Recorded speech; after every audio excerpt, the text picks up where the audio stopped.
या चंद्र येणार आहे की चांदणी येणार आहे,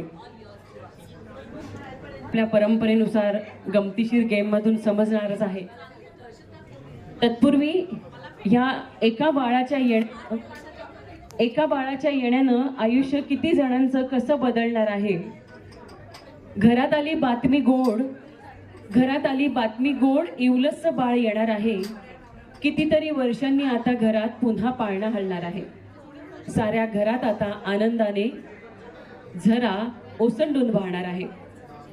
बाबाच्या गाडीच्या स्पीडला नकळतच आता ब्रेक लागणार आहे.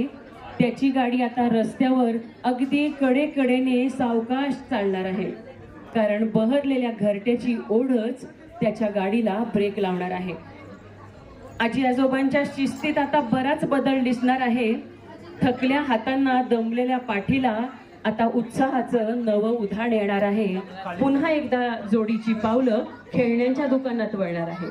एका बाळाच्या येणारे आयुष्य किती जणांचं बदलणार आहे. करिअरच्या धावपळीत आई आता जरा निवांत कुठली पण जरा शांत तरी होणार आहे.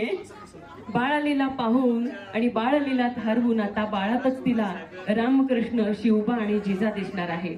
आणि दमल्या स्वरातही आनंदी सुरात ती आता अंगाई गाणार आहे. कामवाल्या मावशींचा फार व्याप असतो बरं का. कामवाल्या मावशींचा घरी लळा आता अधिकच वाढणार आहे.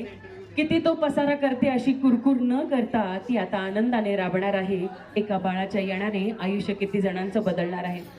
दुपटी खेळणी पसाऱ्याने घराचा आता खऱ्या अर्थी गोकुळ आणि जम्मत घर होणार आहे.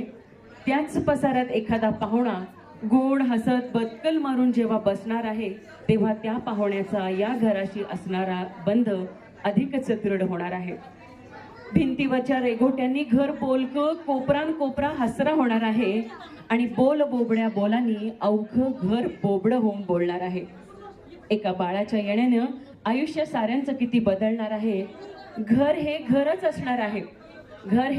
असणार आहे, पण खऱ्या अर्थी आता गोकुळासारखं जिवंत होणार आहे. छोटा पाहुणा आता स्वप्नांचे पंख फुलवून अवघ्या घराचा श्वास होणार आहे. एका बाळाच्या येण्याने आयुष्य किती जणांचं बदलणार आहे.